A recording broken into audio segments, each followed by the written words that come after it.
नमस्कार, welcome to Utkarsh classes. सभी का पटवार एमसीक्यू में स्वागत और अभिनंदन है। और यह जो क्लास है आपके लिए एक मील का पत्थर साबित होने वाली है।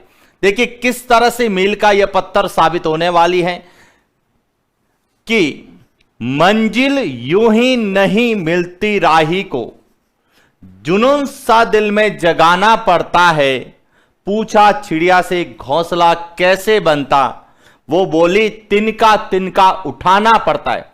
जिस तरह से एक एक तिनके को लेकर चिड़िया घोंसला बनाती है, बस उसी प्रकार हम पटवार एमसीक्यू में एक एक प्रश्न को लेकर बात करेंगे और अपनी सफलता की मंजिल तय करेंगे। तो देखिए सबसे पहले शुरू कर रहे हैं हम इंडियन ज्योग्राफी, भारत का भूगोल, और उसमें आपके सिलेबस में क्या है पहले हम सिलेबस पर डिस्कस करते हैं ताकि हमें पूरा क्लियर हो जाए कि हम किन किन टॉपिक के बारे में पढ़ने वाले हैं। सभी को गुड इवनिंग, राम राम, जय राधे राधे, जय श्री कृष्णा। तो देखिए हमारा जो सिलेबस में टॉपिक है भारत की भौगोलिक विशेषताएं और उसी के साथ जुड़ा हुआ है पर्यावरण एवं पारिस्थितिकी परिवर्तन और उसके समझ में जो है मुद्दे हैं। तो देखिए भारत की भौगोलिक विशेषताओं में सबसे पहला जो टॉपिक है वह है भारत की अवस्थिति एवं विस्तार। तो एक तो हम भारत की अवस्थिति और विस्तार के बारे में डिस्कस करेंगे डिटेल से, क्योंकि हमारा जो है भारत का भौगोलिक विशेषताएं टॉपिक है, तो जो भी भौगोलिक विशेषताएं हैं उन सब की बात करेंगे। उसके बाद हम बात करेंगे भारत के भू आकृति प्रदेश, कि भारत को जितने भी भू आकृति प्रदेशों में बांटा गया है, चाहे वह उत्तर का पर्वतीय प्रदेश है, चाहे वह उत्तर का विशाल मैदान है, प्रायद्वीपीय पठारी प्रदेश है, तटीय मैदान और द्वीप समूह, सभी की हम बात करेंगे। उसके बाद भारत का अपवाह तंत्र, इनकी भारत में कितने प्रकार का अपवाह तंत्र है, कौन कौन सी नदियां हैं, उनकी क्या विशेषताएं हैं, और उनसे संबंधित जो भी परियोजनाएं हैं उन पर भी हम लोग फोकस करेंगे। उसके बाद भारत की जलवायु की, कि भारत का क्लाइमेट कैसा है, भारत में कितनी ऋतुएं हैं, हर तरह के जो है प्रश्न हम लोग बात करने वाले। उसके बाद भारत की मिट्टी की, कि भारत की मिट्टी कितने प्रकार की है, कहां कहां पाई जाती है और वहां से कैसे प्रश्न पूछे जाएंगे। इसके बाद भारत के वन एवं वन्य जीव, कि भारत में प्राकृतिक वनस्पति, वन और वन्य जीव कौन कौन से, उनके बारे में बात करेंगे। और सबसे अंत में हम भारत के अंतर्गत बात करेंगे पर्यावरणीय एवं पारिस्थितिकी परिवर्तन के बारे में, उनके संबंध में कौन सी वर्तमान समस्याएं हैं और उनके समाधान के लिए कौन से उपाय किए गए हैं, कौन से कानून या नीतियां बनाई गई है। तो यहां तो है सब कुछ हमारे लिए। अब देखिए आज हम जिसके बारे में शुरुआत करने वाले हैं वह है भारत की अवस्थिति एवं विस्तार, कि भारत की अवस्थिति और विस्तार को लेकर जो भी प्रश्न आपसे पूछे जाएंगे उन सभी प्रश्नों को लेकर हम आज जो है पटवार एमसीक्यू को शुरू कर रहे हैं। तो पहले शुरू करते हैं आज के पहले प्रश्न से। तो आज का जो पहला प्रश्न है कि भारत का भौगोलिक क्षेत्रफल विश्व के कुल क्षेत्रफल का कितना भाग है। यहां हम एक नहीं एक साथ कई प्रश्न करने वाले हैं, तो अपनी जो है नोटबुक साथ में लेके बैठना। यदि आपके पास भारत का मानचित्र है तो मानचित्र भी अपने पास लेके बैठना। कई कह रहे हैं कि सर प्रश्न कितने आएंगे, तो देखिए भारत की भौगोलिक विशेषताएं और पर्यावरण में से कुल 7 प्रश्न आने वाले, 7 टॉपिक हैं, 7 से एक एक टॉपिक आने वाले हैं, ध्यान रखना। तो देखिए भारत का भौगोलिक क्षेत्रफल विश्व के कुल क्षेत्रफल का कितना है, इसका सही उत्तर है वह है सी 2.4%। अब यहां से दूसरे कैसे प्रश्न बनते हैं देखिए, आपसे यह भी पूछा जा सकता है कि भारत का भौगोलिक क्षेत्रफल, कि भारत का भौगोलिक क्षेत्रफल कितना है, तो 32,87,263 वर्ग किलोमीटर है। एक तो यह भी आपको पता होना चाहिए कि भारत का क्षेत्रफल कितना है, और भारत का जो क्षेत्रफल है यह यह विश्व के कुल क्षेत्रफल का कितना है? 2.4% है। क्लियर हो गया? इसके बाद आपसे यह भी पूछा जा सकता है कि क्षेत्रफल की दृष्टि से, क्षेत्रफल की दृष्टि से विश्व में स्थान, यदि आपसे पूछा जाए कि क्षेत्रफल की दृष्टि से भारत का विश्व में कौन सा स्थान है, तो 7वां स्थान है। कौन सा स्थान है? 7वां स्थान है। 6 देश जो है विश्व में भारत में क्षेत्रफल की दृष्टि से भारत से बड़े हैं और 7वां नंबर किसका है? भारत का है। देखिए यहां से आपको जनसंख्या को लेकर भी पूछा जा सकता है। क्या पूछा जा सकता है कि भारत में जो है विश्व की कुल कितने प्रतिशत जनसंख्या निवास करती है? तो यहां ध्यान रखना, विश्व की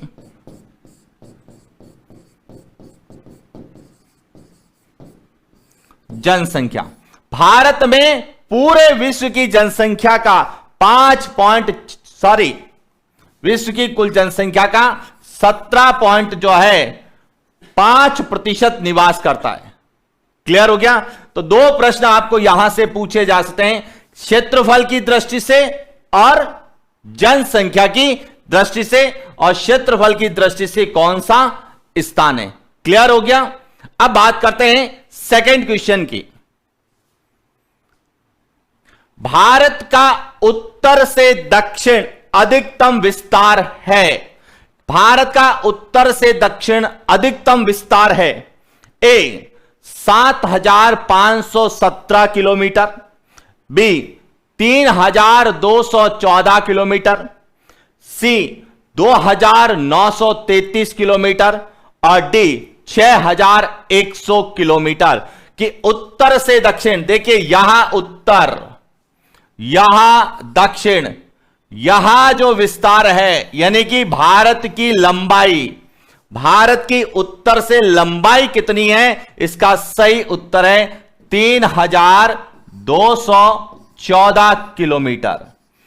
तो इसका सही उत्तर है वह है बी 3,214 किलोमीटर। अब देखिए आपसे चौड़ाई भी पूछी जा सकती है कि पूरब से पश्चिम चौड़ाई कितनी है। यदि यहां पूछा जाए कि भारत की पूरब से पश्चिम चौड़ाई कितनी है, तो चौड़ाई भी आपको पता होनी चाहिए। कितनी है? 2,933 किलोमीटर। तो लंबाई और चौड़ाई भी भारत की पूछी जा सकती है, क्योंकि अवस्थिति और विस्तार में सब कुछ आता है, उसकी सीमाओं के बारे में, उसकी स्थिति के बारे में, और हर तरह के हम लोग प्रश्न करना। अब यहां से एक और प्रश्न पूछा जाता है। क्या पूछा जाता है? वहां भी पूछा जाता है कि भारत की मुख्य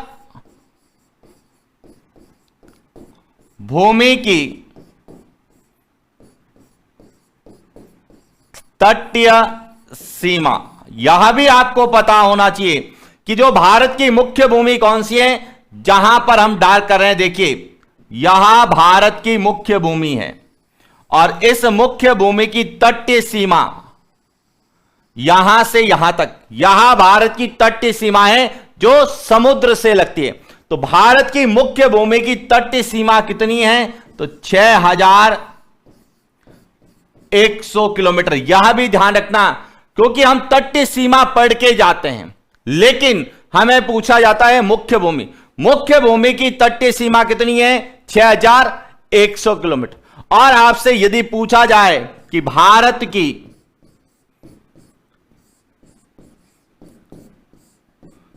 तटीय सीमा, भारत की तटीय सीमा, तो यहां है 7,516.6 किलोमीटर। कई जगह यहां 7,517 किलोमीटर भी लिखा हुआ मिलता है राउंड फिगर में। तो देखिए चारों ऑप्शन है, वो चारों ही ऑप्शन कोई न कोई प्रश्न है। तो हमें हर तरीके के प्रश्न बात करेंगे। हम एक प्रश्न नहीं, एक साथ जो है 4 से अधिक प्रश्न करने वाले हैं, ताकि हमारा टॉपिक पूरा क्लियर हो जाए। यहां लंबाई पूछी जाए तब भी क्लियर होना चाहिए, चौड़ाई पूछी जाए तब भी क्लियर, तट मुख्य भूमि की तटीय सीमा पूछी जाए और भारत की कुल तटीय सीमा पूछी जाए तो क्लियर हो गया सेकंड क्वेश्चन। चलते हैं अगला प्रश्न। भारत की स्थलीय सीमा की कुल लंबाई है ए 15,106.7 किलोमीटर, बी 7,517 किलोमीटर, सी 6,100 किलोमीटर और डी 22,623.7 किलोमीटर भारत की स्थलीय सीमा की कुल लंबाई है। तो देखिए, इसके लिए एक हम ग्राफ बनाते हैं, इजीली समझ में आ जाएगा। सबसे पहला, भारत की कुल सीमा, भारत की कुल सीमा को 2 भागों में बांटा गया है। एक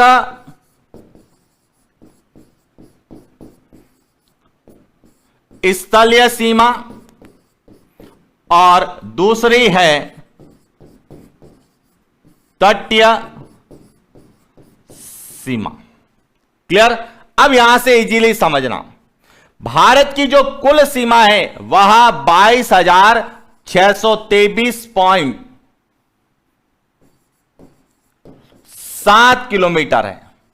इसमें से 15,106.7 किलोमीटर स्थलीय और 7,516.6 किलोमीटर क्या है? तटीय सीमा है। कई किताबों में आपको यहां लिखा होगा 15,200 किलोमीटर, यहां भी मिलता है, क्योंकि हम जो कुछ किताबें पढ़ते हैं तो उनमें 15,200 किलोमीटर लिखा हुआ मिलता है राउंड फिगर में। वास्तव में 15,106.7 किलोमीटर है। इन दोनों में से कोई एक ऑप्शन पूछा जाएगा। अब देखिए, भारत की स्थलीय सीमा, तो कुल सीमा तो है 22,623.7, उसमें से स्थलीय सीमा कौन सी है? अब स्थलीय सीमा को समझना, स्थलीय सीमा का मतलब है वह सीमा जो स्थल भाग से लगती है। तो देखिए, यहां से यदि मैप में शुरू करें तो यहां पर पाकिस्तान है, यहां अफगानिस्तान के साथ है, यहां पर चीन है, फिर यहां पर नेपाल है, यहां पर भूटान है, यहां पर म्यांमार है और यहां पर बांग्लादेश है। तो इन देशों के साथ जो सीमा बनाता है अंतरराष्ट्रीय सीमा, वह स्थलीय सीमा है। और भारत की कुल स्थलीय सीमा कितनी है? 15,106.7 किलोमीटर है। अब यहां से दूसरा प्रश्न यहीं से पूछा जाएगा कि भारत की तटीय सीमा, तो भारत की मुख्य भूमि की तटीय सीमा यहां तो है 6,100 किलोमीटर जो मुख्य भूमि की है, और कुल पूछी जाती है तो 7,516.6 किलोमीटर, जिसे 7,517 किलोमीटर भी कई किताबों में लिखा हुआ मिलता है। तो तीनों चीजें, कुल सीमा पूछी जाए तो यहां, स्थलीय सीमा पूछी जाए तो यहां, और तटीय सीमा पूछी जाए तो यहां। क्लियर हो गया? चलते हैं नेक्स्ट क्वेश्चन। भारत की ग्लोबीय स्थिति के संबंध में सही युग्म है ए उत्तर दक्षिण, बी पूरब पश्चिम, सी उत्तर पूर्व, डी दक्षिण पश्चिम। प्रश्न है कि भारत की ग्लोबीय स्थिति, तो सबसे पहले समझना कि ग्लोबीय स्थिति, ग्लोबीय स्थिति के संबंध में हम 2 स्थितियां पढ़ते हैं। एक तो पढ़ते हैं हम अक्षांशीय स्थिति, अक्षांशीय स्थिति, और दूसरी हम पढ़ते हैं देशांतरीय स्थिति। देशांतरीय स्थिति को पढ़ते हैं। अब यहां से कि भारत की ग्लोबीय स्थिति के संबंध में अक्षांशीय दृष्टि से भारत कौन से गोलार्ध में है? उत्तरी गोलार्ध में, यानी कि भारत की अक्षांशीय स्थिति पढ़ते हैं तो कौन से गोलार्ध में आती है? उत्तरी गोलार्ध में। और भारत की देशांतरीय दृष्टि से पढ़ते हैं तो वहां आता है पूर्वी गोलार्ध में। कहां पर आता है? पूर्वी गोलार्ध में। इसका मतलब ग्लोब में भारत उत्तरी गोलार्ध और पूर्वी गोलार्ध, यानी कि कहां मिलेगा आपको? सही उत्तर है सी, उत्तर पूर्व में मिलेगा। क्लियर हो गया?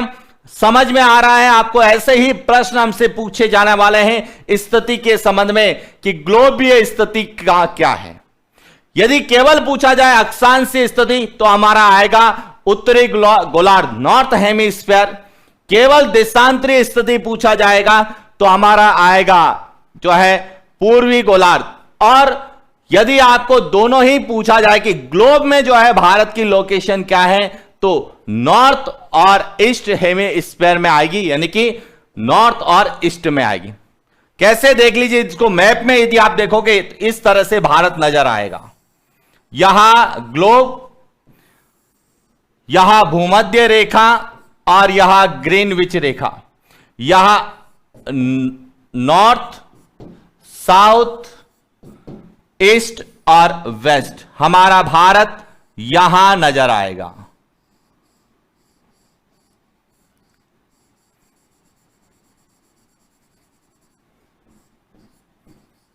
यहां भारत, तो देखिए अक्षांशों से उत्तर में है तो उत्तरी गोलार्ध, और देशांतरों से वहां कहां पर है? पूर्व में। क्लियर हो गया? तो यह ध्यान आपको रखना है कि ग्लोबीय स्थिति के संबंध में पूछा जाएगा। चलते हैं आगे।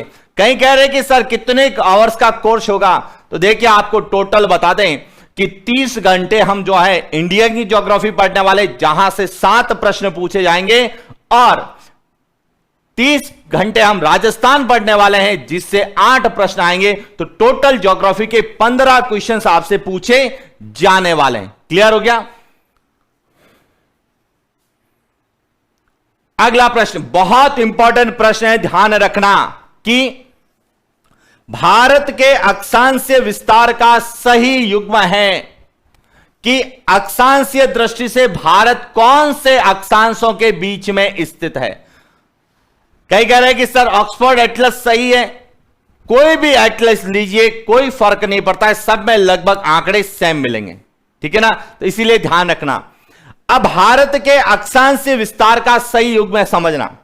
अब भारत जो है अक्षांशीय दृष्टि से यहां से शुरू हो रहा है, यहां से शुरू हो रहा है, और यहां जो अक्षांश है भारत का, यहां है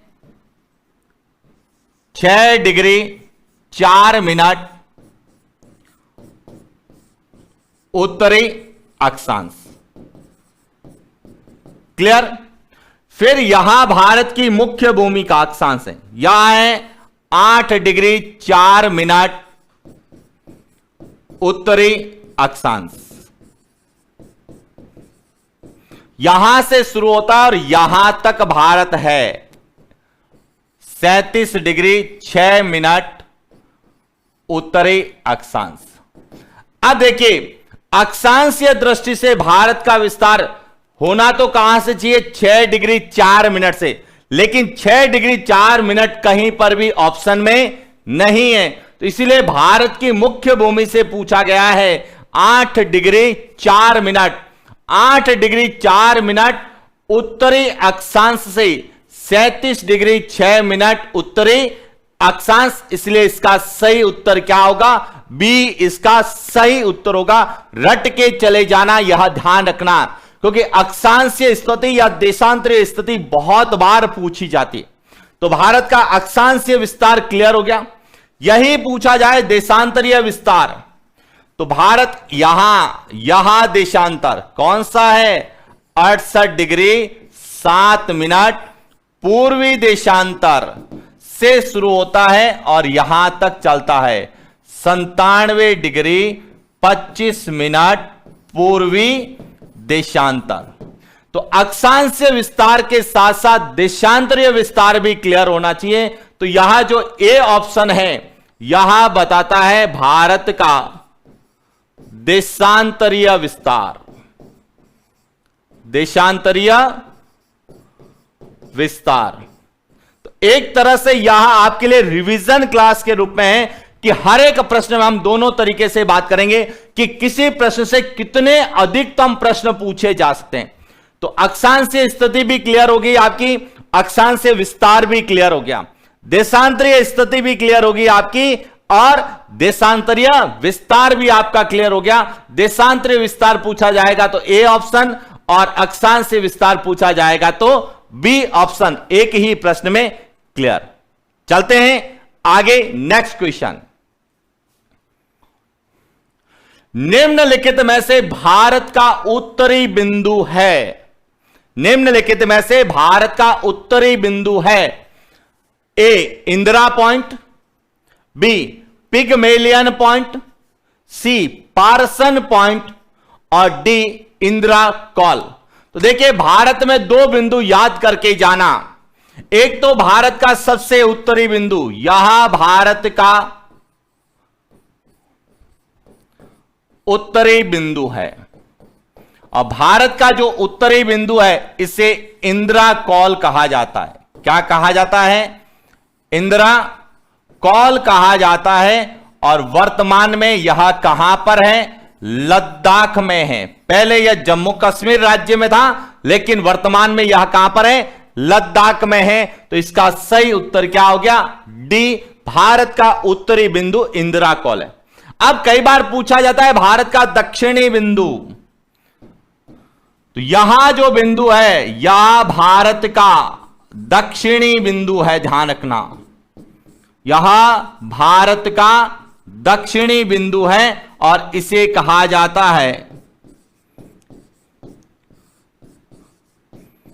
इंदिरा पॉइंट।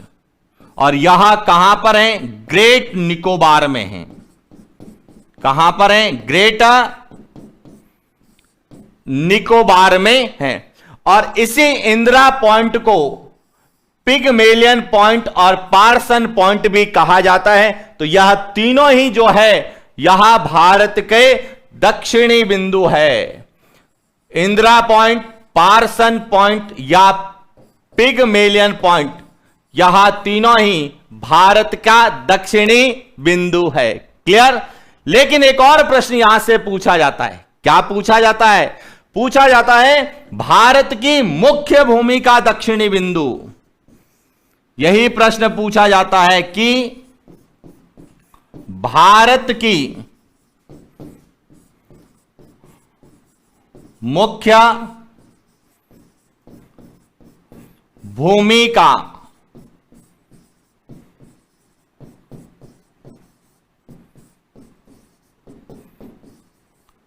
दक्षिणी बिंदु। आपको बताना है कि भारत की मुख्य भूमि का दक्षिणी बिंदु कौन सा है। सही है कन्याकुमारी। भारत की मुख्य भूमि का दक्षिणी बिंदु है कन्याकुमारी, जो किस राज्य में है? तमिलनाडु राज्य में है। कहां पर है? तमिलनाडु राज्य में। लेकिन इसे कई जगह लिखा जाता है कुमारी अंतरीप।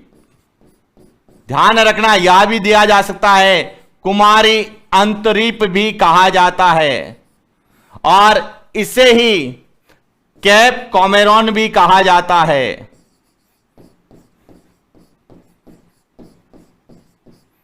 यह ध्यान रखना कि केवल एक नाम नहीं है, जितने नाम हैं सब पता होना चाहिए। मुख्य भूमिका पूछा जाए, कन्याकुमारी भी लिखा हुआ मिल सकता है, कैप कॉमेरॉन भी लिखा हुआ मिल सकता है, या कुमारी अंतरिप भी लिखा हुआ मिल सकता है। कुमारी अंतरिप कन्याकुमारी का ही दूसरा नाम है और तमिलनाडु राज्य में।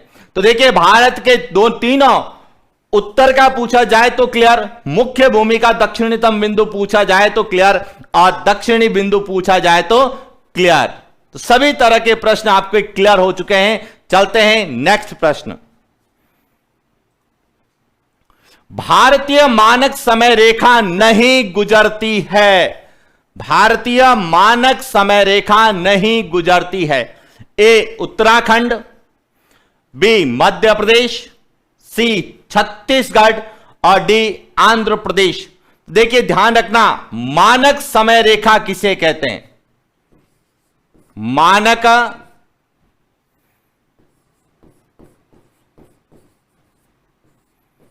समय रेखा, यहां कहा जाता है किसी देश के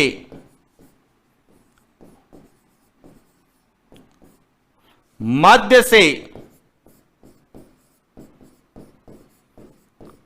गुजरने वाला देशांतर जिससे उस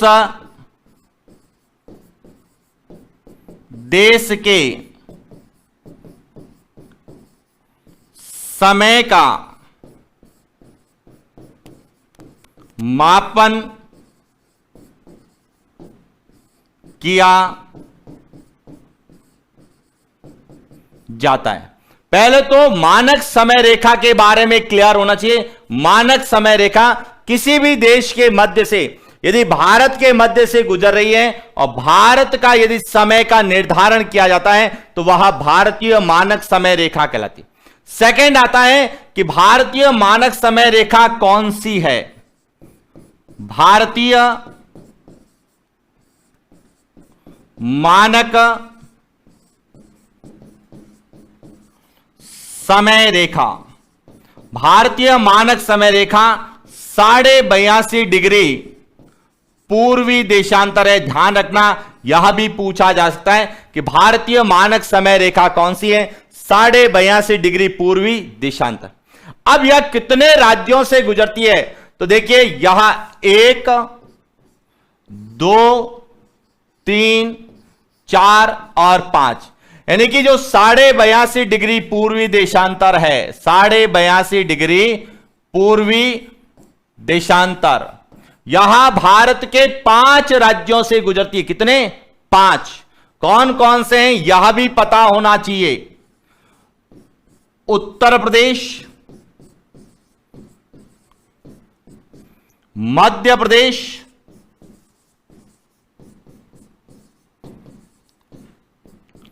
छत्तीसगढ़, ओडिशा और आंध्र प्रदेश। आंध्र प्रदेश, इन 5 राज्यों से यहां गुजरती है। तो कौन से राज्य से नहीं गुजरती है? इसका सही उत्तर है ए, उत्तराखंड से नहीं गुजरती है। एकदम क्लियर हो गया कि भारतीय मानक समय रेखा को लेके 4 तरह के प्रश्न आएंगे। या तो पूछा जाता है मानक समय रेखा का क्या अर्थ है, तो मानक समय रेखा सदैव किसी देश के मध्य से गुजरेगी और उसी से ही पूरे देश के समय का निर्धारण किया जाएगा। दूसरा बन सकता है भारत की मानक समय रेखा कौन सी है, या भारत के समय का निर्धारण किस देशांतर से किया जाता है? 82.5 डिग्री पूर्वी देशांतर से किया जाता है। फिर पूछा जाएगा यह कितने राज्यों से गुजरती है? 5 राज्यों से गुजरती है। आपसे युग्म भी पूछा जा सकता है कि कौन कौन से राज्यों से गुजरती है, तो उत्तर प्रदेश, मध्य प्रदेश, छत्तीसगढ़, ओडिशा और आंध्र प्रदेश से गुजरती है। और आपसे यह भी पूछा जा सकता है कि कौन से राज्य से नहीं गुजरती है, तो यहां इस तरह का प्रश्न पूछा जाएगा। क्लियर हो गया? चलते हैं नेक्स्ट क्वेश्चन। निम्नलिखित में से कर्क रेखा के उत्तर में स्थित है? ए राजस्थान, बी झारखंड, सी मणिपुर और डी त्रिपुरा। कौन सा राज्य जो है कर्क रेखा के उत्तर में है? तो देखिए बहुत प्रश्न ध्यान रखना। कर्क रेखा, सबसे पहले तो कर्क रेखा को लेके प्रश्न क्या पूछा जाता है? कर्क रेखा यानी कि 23.5 डिग्री उत्तरी अक्षांश, इसे कर्क रेखा कहा जाता है, यह ध्यान रखना। सेकंड ध्यान रखना, कर्क रेखा भारत के मध्य से गुजरती है। भारत के मध्य से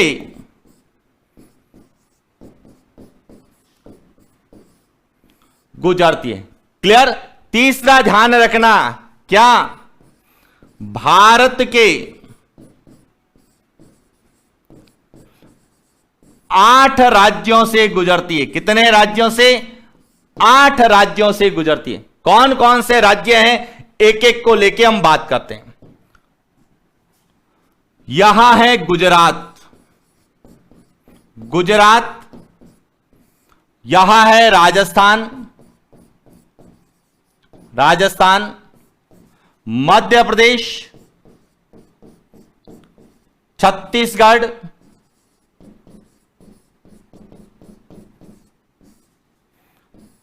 झारखंड, पश्चिम बंगाल,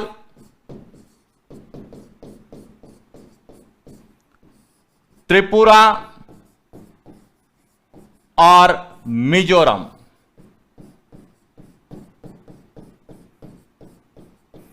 इन 8 राज्यों से गुजरती है। अब प्रश्न है कर्क रेखा के उत्तर में कौन सा है? तो देखिए, यदि हम मैप देखें तो आपको पता चलेगा, यहां पर यहां जो एक राज्य है, यहां राज्य जो है यह है मणिपुर। कौन सा है? यहां पे लिख रहा हूं मैं मणिपुर। मणिपुर जो है यहां कर्क रेखा के उत्तर में स्थित है। तो इसका सही उत्तर क्या होगा? सी। क्योंकि देखिए, राजस्थान, झारखंड और त्रिपुरा यह तो कर्क रेखा पर स्थित है, यानी कि कर्क रेखा इन राज्यों से गुजरती है। कौन सा कर्क रेखा के उत्तर में? तो वह राज्य हमें ढूंढना है जहां से कर्क रेखा नहीं गुजरती है और वह कर्क रेखा के उत्तर में आता है। तो इसका सही उत्तर क्या हो गया? मणिपुर। क्लियर हो गया? तो ध्यान रखना, यह एग्जाम पॉइंट ऑफ व्यू से इंपॉर्टेंट है। अब यहां से और कैसे प्रश्न बन सकते हैं, हम उनकी भी बात करते हैं। हम पढ़ रहे हैं कि निम्नलिखित में से कर्क रेखा के उत्तर में स्थित है, लेकिन यह प्रश्न एक और पूछा जाएगा। कैसे पूछा जाएगा? ध्यान रखना, प्रश्न पूछा जा सकता है कि भारत से गुजरने वाला मुख्य अक्षांश कौन सा है? तो ध्यान रखना, यही जो है कर्क रेखा, यहां भारत के या भारत से गुजरने वाला मुख्य अक्षांश है। इस तरह से भी पूछा जा सकता है। कितने राज्यों से गुजरता है? 8 राज्यों से गुजरता है। ये रट के चले जाना। और आजकल तो जो कंपटीशन थोड़ा टफ हो गया कि मतलब साधारण चीज को भी हमें जो है अलग तरीके से पूछा जाता है। अब देखिए, इस प्रश्न को दूसरा कौन से तरीके से पूछा जाएगा समझ लेना, और मैप में ही ध्यान रखना, क्योंकि मैप के अकॉर्डिंग ही स्थिति और विस्तार के प्रश्न आते हैं। प्रश्न पूछा जा सकता है कि पश्चिम से पूरब की ओर जाने पर, प्रश्न को समझना, पश्चिम से पूरब की ओर जाने पर कर्क रेखा पर स्थित राज्यों का सही युग्म कौन सा है? तो पश्चिम से पूरब जाएंगे तो सबसे पहले गुजरात आएगा, उसके बाद राजस्थान, फिर मध्य प्रदेश, छत्तीसगढ़, झारखंड, पश्चिम बंगाल, त्रिपुरा और मिजोरम। सबसे पश्चिम में गुजरात है और सबसे पूरब में कौन सा है? मिजोरम है। ध्यान रखना, और यहां अल्टरनेट पूछेंगे एक को छोड़कर एक। तो 8 राज्य की कहानी हमें पता होनी चाहिए। गुजरात सबसे पहले आएगा, राजस्थान, मध्य प्रदेश, छत्तीसगढ़, झारखंड, पश्चिम बंगाल, त्रिपुरा और मिजोरम। अब देखिए, कई बार यह भी पूछा जाता है कि कौन सा राज्य कर्क रेखा के दक्षिण में है? तो इन राज्यों के दक्षिण में जो भी प्रायद्वीपीय भारत के हैं, कौन से? महाराष्ट्र है, कर्नाटका है, गोवा है, केरल, तमिलनाडु, तेलंगाना, आंध्र प्रदेश, यहां सब है, ओडिशा है, यहां सब कहां स्थित है? दक्षिण में स्थित है। और माही नदी जो है कर्क रेखा को 2 बार काटती है। चले आगे, चलते हैं आगे। निम्नलिखित में से कर्क रेखा से दूरस्थ राजधानी है। निम्नलिखित में से कर्क रेखा से दूरस्थ राजधानी है। ए रांची, बी आइजोल, सी जयपुर, डी अगरतला। दूरस्थ का मतलब है कर्क रेखा से दूर कौन सी राजधानी स्थित है। तो हमने पढ़ा है कि कर्क रेखा यह भारत के 8 राज्यों से गुजरती है। कौन से राज्यों से, कितने राज्यों से गुजरती है? 8 राज्यों से। उसका क्रम देखिए, क्रम भी पता रखना चाहिए कि गुजरात से यह शुरू होती है। गुजरात के बाद में राजस्थान के बाद में मध्य प्रदेश के बाद में छत्तीसगढ़ के बाद में झारखंड के बाद में पश्चिम बंगाल के बाद में त्रिपुरा और त्रिपुरा के बाद में मिजोरम। यहां 8 है पश्चिम से पूरब क्रम। अब कर्क रेखा से दूरस्थ, तो कर्क रेखा पर तो जो स्थित है वह तो है रांची जो है यहां कर्क रेखा पर स्थित है, जो कि झारखंड की राजधानी है। और कर्क रेखा से सबसे दूर देखा जाए तो यह राजधानी मिलेगी, और यह राजधानी कौन सी है? जयपुर है, जो कि राजस्थान की राजधानी है। तो इन 8 राज्यों की यदि हम राजधानियों की बात करें तो इन 8 राज्यों की राजधानी में रांची कर्क रेखा पर स्थित है, और कर्क रेखा से सबसे दूर कौन सी है? तो जयपुर है। दोनों ध्यान रखना, दोनों ही इंपॉर्टेंट प्रश्न हैं। क्या ध्यान रखना कि या तो पूछा जाएगा कर्क रेखा पर कौन सी है, तो कर्क रेखा पर, कर्क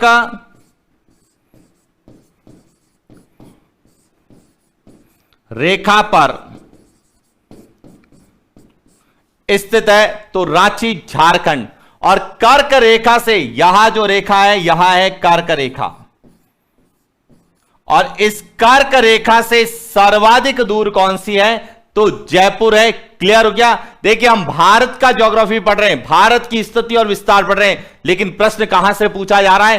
राजस्थान से पूछा जा रहा है। इसीलिए मैप आपका बहुत अच्छे से क्लियर होना चाहिए। क्लियर हो गया? चलते हैं नेक्स्ट क्वेश्चन। भारतीय मानक समय रेखा, समझना प्रश्न को। भारतीय मानक समय रेखा तथा कर्क रेखा किस राज्य में एक दूसरे को काटते हुए प्रतीत होती है? यानी कि यहां तो है कर्क रेखा, समझना प्रश्न को, यहां तो है कर्क रेखा और यहां है भारतीय मानक समय रेखा। भारतीय मानक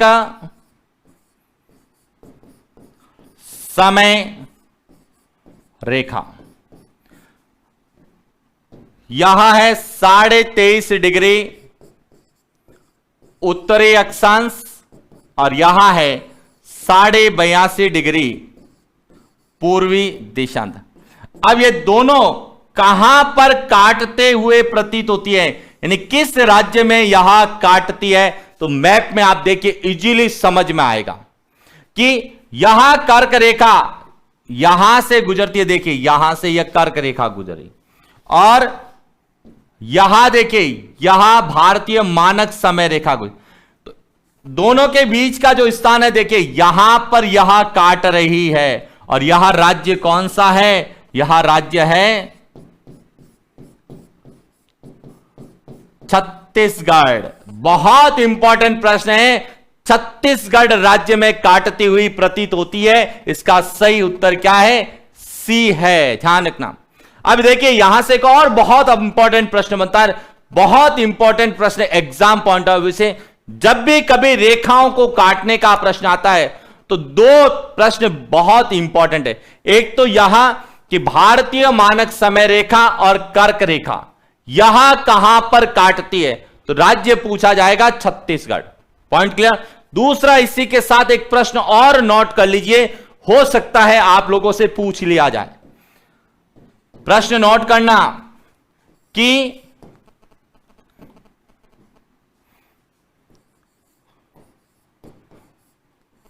उत्तर दक्षिण गलियारा, जिस पर नेशनल हाईवे पूछा जाता है तो NH-44 तथा पूरब पश्चिम गलियारा NH-27 एक दूसरे को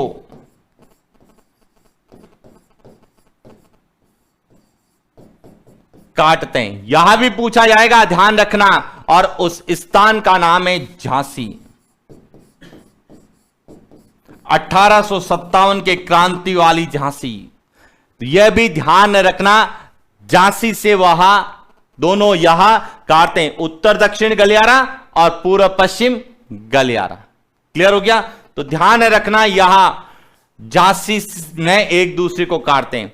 और यहां पर हमें मैप में याद नहीं रखना, हमें सिर्फ यह याद रखना है कौन सा राज्य है, छत्तीसगढ़। यहां लिख रहा हूं मैं वापस राज्य। छत्तीसगढ़ में कर्क रेखा और मकर रेखा यहां एक दूसरे को काटते हुए प्रतीत होती है, क्योंकि यहां जो है दोनों ही काल्पनिक रेखाएं हैं, यहां खींची हुई नहीं है। ध्यान रखना, जगह का नाम नहीं पूछा जाता, राज्यों का नाम पूछा जाता है। ध्यान रखना, पर्टिकुलर स्थान का नाम इसमें नहीं आता है। चलें आगे। एक बार कमेंट्स करके बताइए कि आपको यह सब समझ में तो आ रहा है। ऐसा तो नहीं है कि हम सिर्फ है ना 1 घंटा पढ़ रहे हैं लेकिन समझ में कुछ नहीं है। समझ में सब आना चाहिए और यहीं से प्रश्न आपके पूछे जाने वाले हैं। और धीरे धीरे हम टफ प्रश्न की ओर चलेंगे कि हमारा जो टॉपिक है वहां से सरल क्या प्रश्न आएगा और उस प्रश्न को यदि जटिल पूछा जाएगा तो कौन सा प्रश्न आएगा, सभी चीजें हम लोग क्लियर कर चलते हैं। अगला प्रश्न, निम्नलिखित में से सेवन सिस्टर का भाग नहीं है। सेवन सिस्टर का भाग नहीं है। ए अरुणाचल प्रदेश, बी सिक्किम, सी मिजोरम और डी आसाम। देखिए, सेवन सिस्टर यानी कि 7 बहनें। सेवन सिस्टर का मतलब क्या हो गया?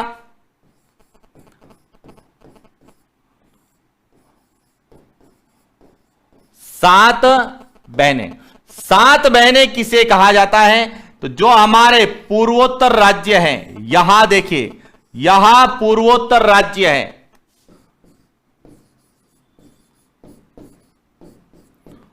पूर्वोत्तर राज्य, इन्हें संयुक्त रूप से सेवन सिस्टर कहा जाता है।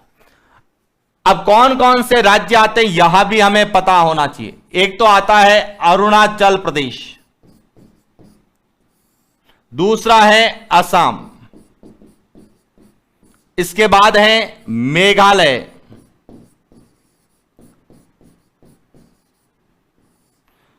त्रिपुरा, मिजोरम,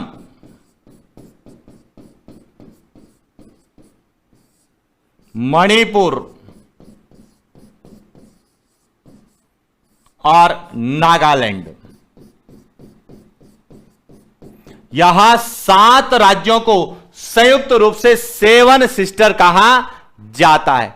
अब बता दीजिए कि कौन सा सेवन सिस्टर का भाग नहीं है। तो इसका सही उत्तर है वह है बी, सिक्किम सेवन सिस्टर में नहीं आता है। यदि हम मैप में देखते हैं तो सिक्किम आपको यहां पर मिलता है। यहां देखिए, यहां सिक्किम राज्य है और सेवन सिस्टर इधर वाले राज्य हैं। तो दोनों ही चीजें ध्यान रखनी कि कौन सा सेवन सिस्टर में शामिल नहीं है। लेकिन आपसे यह भी पूछा जा सकता है कि सेवन सिस्टर वाले राज्यों का सही युग्म कौन सा है। तो सातों ही क्वेश्चन आपको पता, सातों ही जो है राज्य आपको पता होने चाहिए। चलते हैं आगे, नेक्स्ट क्वेश्चन। निम्नलिखित में से किस राज्य की सीमा सर्वाधिक राज्यों से लगती है? समझना, निम्नलिखित में से किस राज्य की सीमा सर्वाधिक राज्यों से लगती है? ए मध्य प्रदेश, बी आसाम, सी छत्तीसगढ़, डी उत्तर प्रदेश। तो सर्वाधिक राज्य यानी कि यहां पर एक राज्य है और उसके साथ सर्वाधिक कितने राज्य सीमा बनाते हैं?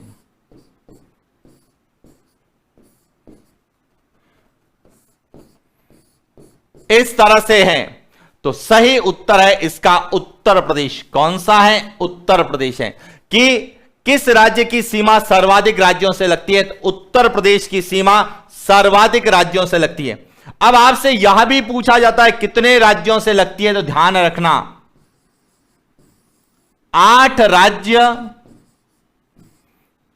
एवं एक केंद्र शासित प्रदेश। 8 राज्य और एक केंद्र शासित प्रदेश से लगती है। अब 8 राज्य कौन से यह भी पता होना चाहिए। तो एक एक राज्य की बात करते हैं। उत्तराखंड से लगती है, उसके बाद हिमाचल प्रदेश से लगती है,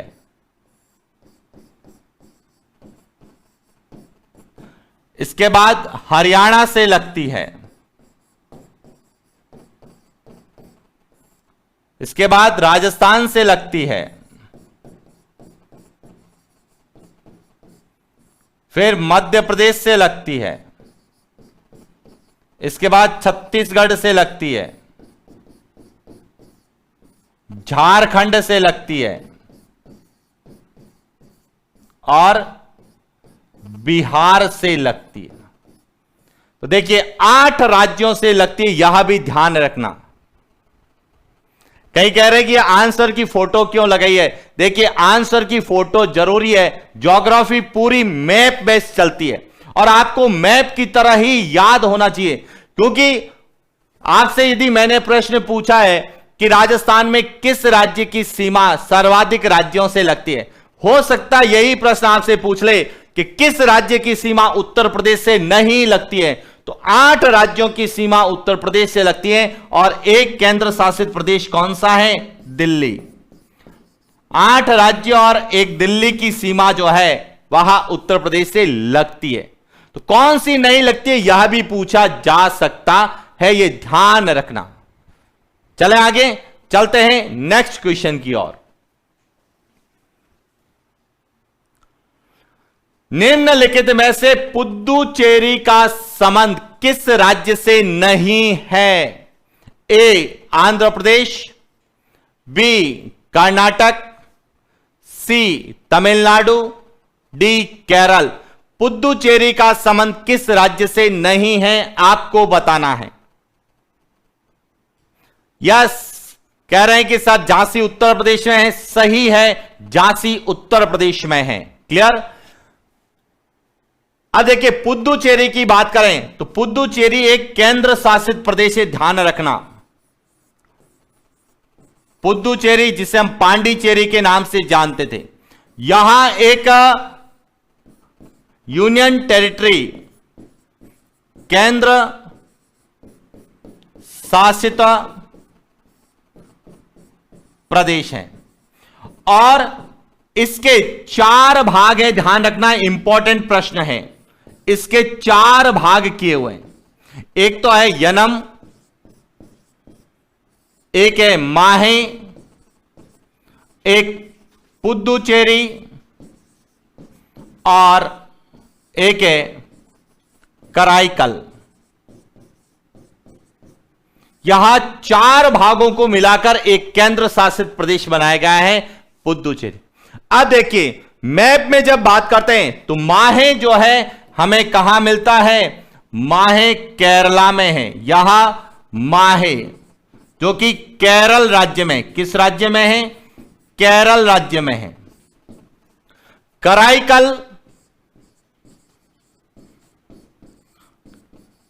कराईकल और पुद्दुचेरी यहां दोनों तमिलनाडु में है। कहां पर है? तमिलनाडु में। और यनम जो है यहां आंध्र प्रदेश में। कहां पर है? आंध्र प्रदेश में। तो इसका मतलब यह है कि पुदुचेरी का संबंध कर्नाटक राज्य से नहीं है। मतलब एक ऐसा केंद्र शासित प्रदेश है जो कि 3 राज्यों में फैला हुआ है। आपसे यह भी पूछा जा सकता है कि भारत का कौन सा केंद्र शासित प्रदेश 3 राज्यों में फैला हुआ है? तो उत्तर हमारा क्या होगा? पुदुचेरी। और 3 राज्यों में यह भी पूछा जा सकता है कि किस किस के अंतर्गत है, सुमेलित करने में पूछा जा सकता है। यहां आंध्र प्रदेश में, यहां केरल में है, और यहां जो दोनों हैं यहां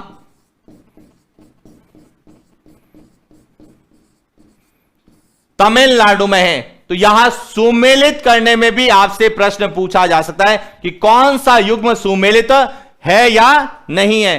तो यनम आंध्र प्रदेश में, माहे केरल में, पुदुचेरी और कराईकल कहां पर है? तमिलनाडु में है। क्लियर हो गया? चलते हैं नेक्स्ट क्वेश्चन।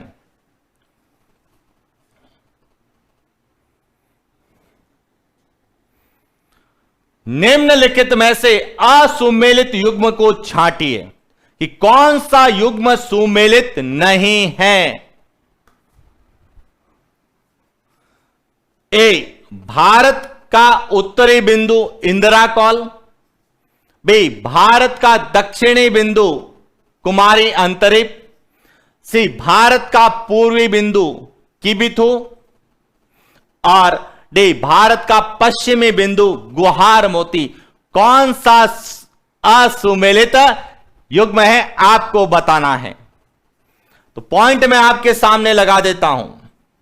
यहां भारत का उत्तरी बिंदु, यहां है भारत का पश्चिमी बिंदु, यहां भारत का पूर्वी बिंदु, और भारत का दक्षिणी बिंदु है यहां पर। यहां इंदिरा कौल,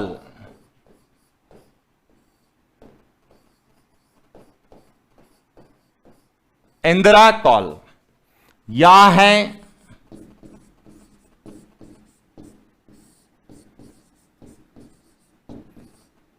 इंदिरा पॉइंट, यहां है गुहार मोती, और यहां है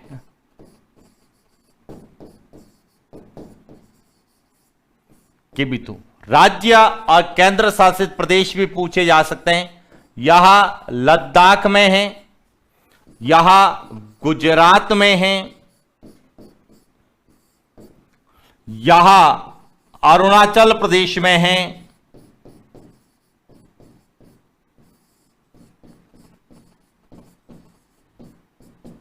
और यहां ग्रेटर निकोबार में है। तो इसका जो सही उत्तर है वह है बी, कि भारत का दक्षिणी बिंदु कुमारी अंतरिप नहीं है। यहां जो कुमारी अंतरिप है, जिसे हम कन्याकुमारी कहते हैं, ध्यान रखना, यहां कुमारी अंतरिप, यहां भारत की मुख्य भूमि, भारत की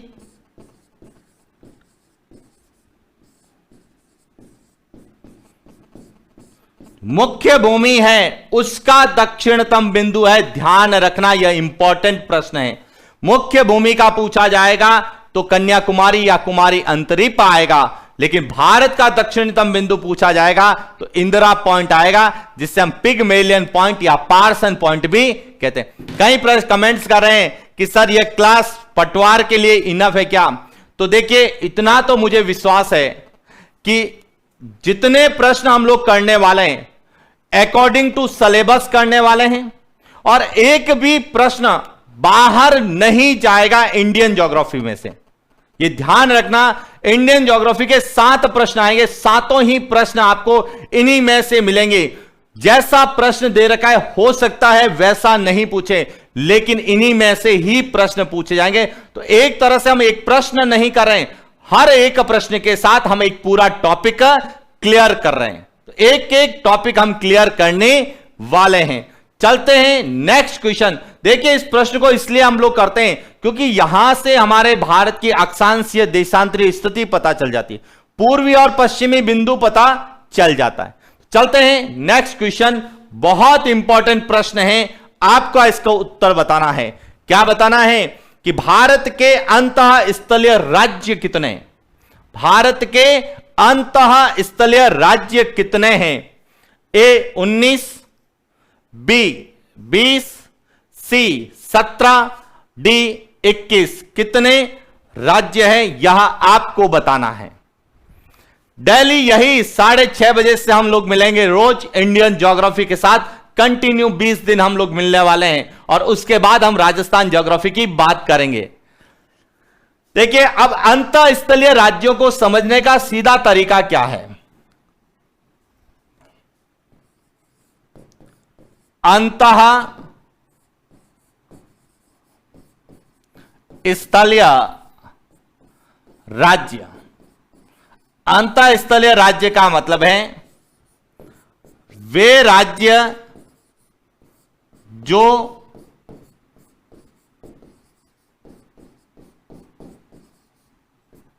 स्थलीय सीमा, वह अंतर्राष्ट्रीय सीमा हो सकती है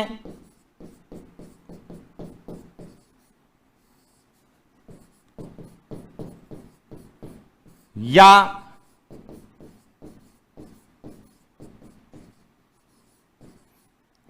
अंतर्राज्य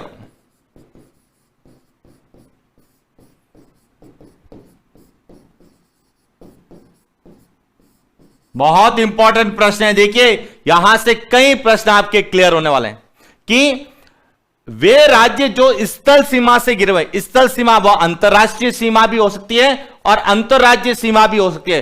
जो स्थल सीमा से घिरे हुए होंगे वह क्या होंगे? अंतः स्थलीय होंगे।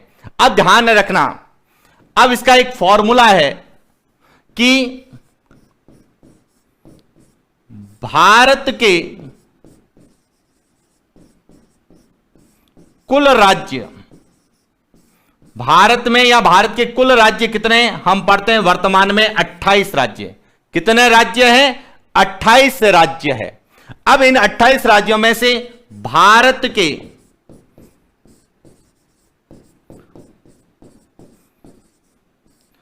तटीय राज्य कितने हैं? तो हम कहते हैं 9 राज्य जो है तटीय राज्य है। यानी कि यहां देखिए 1, 2, 3, 4, 5, 6, 7, 8 और 9, यहां 9 राज्य क्या है? तटीय राज्य है। तो देखिए 28 में से 9 चले गए, पीछे कितने रहे? 19 जो राज्य हैं वह भारत में कैसे हैं? अंतः स्थलीय राज्य हैं। यानी कि 19 राज्य जो है वह या तो किसी देश के साथ सीमा बनाते हैं या फिर किसी अन्य राज्य के साथ सीमा बनाते हैं। यानी कि स्थलीय सीमा बनाने वाले कितने हैं? 19 राज्य हैं जो स्थलीय सीमा बनाते हैं, जिन्हें हम अंतः स्थलीय राज्य कहते हैं। देखिए, यहां ध्यान रखना, फॉर्मूला यह है 28 में से 9 तटीय राज्य, तो शेष कितने हो गए? 19। अब यहां से एक और प्रश्न बनता है इंपॉर्टेंट, उसको भी ध्यान रखना। यही प्रश्न पूछा जाए कि भारत के अंतःवर्ती राज्य, क्या पूछा जा सकता है? भारत के अंतःवर्ती राज्य कितने? तो अंतःवर्ती राज्य का मतलब है वे राज्य जो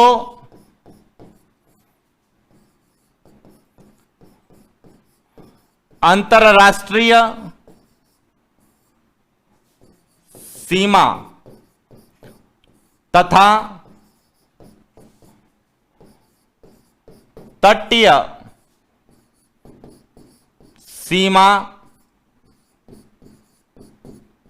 नहीं बनाते। ऐसे राज्य जो किसी प्रकार की अंतरराष्ट्रीय या तटीय सीमा नहीं बनाते हैं, तो वहां कितने हैं? तो वहां भी हमें पता होने चाहिए। एक एक 2 3 4 और 5 कितने हैं? 5 राज्य जो है अंतःवर्ती राज्य है, ध्यान रखना, अंतःवर्ती राज्य है। कौन कौन से हैं? एक तो आता है इसमें हरियाणा, कौन सा होगा? हरियाणा।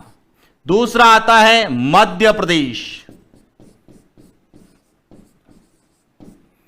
मध्य प्रदेश। तीसरा जो आता है छत्तीसगढ़, या यहां देखिए तेलंगाना, तीसरा तेलंगाना। चौथा है छत्तीसगढ़, और 5वां है झारखंड। तो यहां जो 5 राज्य हैं यहां अंतःवर्ती है। देखिए प्रश्न को रटना देखना, यहां मैंने प्रश्न में लिखा अंतःस्थलीय, तो उत्तर मेरा कितना हो गया? 19। और यहां पर मैंने लिखा अंतःवर्ती राज्य, तो उत्तर मेरा कितना हो गया? 5 हो गया। तो देखिए इस तरह के प्रश्न हमें ध्यान रखना पूछे जाएंगे। सीधे सीधे प्रश्न आप सोच रहे हो कि वह हमसे सीधा पूछे कि भारत की राजधानी कौन सी है या छत्तीसगढ़ की राजधानी कौन सी है। हो सकता है झारखंड की राजधानी आपसे रांची पूछे, लेकिन वह रांची को दूसरे तरीके से पूछेगा। राजस्थान की राजधानी जयपुर है, पूछ सकता है, लेकिन दूसरे तरीके से पूछेगा। तो इस तरीके के प्रश्न हमें एग्जाम में देखने को मिलेंगे, और ऐसे प्रश्न आते हैं तो स्टूडेंट जरूर कुछ न कुछ कंफ्यूजन की वजह से गलती करता है। क्या गलती करता है? जैसी गलती आपने इस प्रश्न में की थी, क्योंकि अधिकांश स्टूडेंट उत्तर दे रहे थे बी और सी का, ए बहुत कम है। अब देखिए कहीं कह रहे हैं कि यह तटीय 9 राज्य कौन से हैं, तो देखिए तटीय राज्यों की कहानी हम जब तटीय मैदान पढ़ेंगे तब उसके बारे में तटीय 9 राज्यों की भी बात करने वाले हैं। सही कह रहे हैं कि सर गया जमाना राजधानी का, राजधानी पूछी तो जाएगी लेकिन नए सिरे से आपसे पूछी जाएगी। तो क्लियर हो गया। तो यह था हमारा आज का सेशन। आपको यह क्लास कैसी लगी एक बार कमेंट्स कीजिए, और हम इसको बेहतर और कैसे बना सकते हैं इस पर अपनी जो है कमेंट्स जरूर कीजिए, ताकि हम जिस रूप में हम तैयारी कर रहे हैं कि हम चाहते हैं कि हम जो पढ़ें उसी में से ही हमारा प्रश्न क्या हो जाए? क्लियर हो जाए। और आपको समझ में आई या नहीं आई यह भी आप लोग जो है कमेंट्स कर लीजिए, ताकि किसी तरीके का जो है आप में यदि कोई चीज नहीं समझ में आती है तो आप जरूर कमेंट्स करिए। नेक्स्ट क्लास में उस कमेंट्स का जवाब दूंगा। हो सकता है इस क्लास में मैं कमेंट्स का जवाब नहीं दे पाऊं, लेकिन नेक्स्ट क्लास में आपके हर एक प्रश्न का जवाब दूंगा, क्योंकि बहुत सी चीजें होती है कमेंट्स में हमें पता नहीं चलता है, तो बाद में हम कमेंट्स देख के आपकी समस्या का सॉल्यूशन करेंगे। लेकिन हम चाहते हैं कि एक भी प्रश्न हमारा इस क्लास से बाहर नहीं जाए। यह आपको भी विश्वास के साथ करना है और पूरी मेहनत के साथ करना है। और एक चीज ध्यान रखना, नेक्स्ट क्लास भारत का मैप, उसके साथ पेन और पेंसिल लेके आपको बैठना है, ताकि सभी सवाल वहीं के वहीं पूरे हो जाएं। तो आज के लिए इतना ही, शेष नेक्स्ट क्लास। Thank you.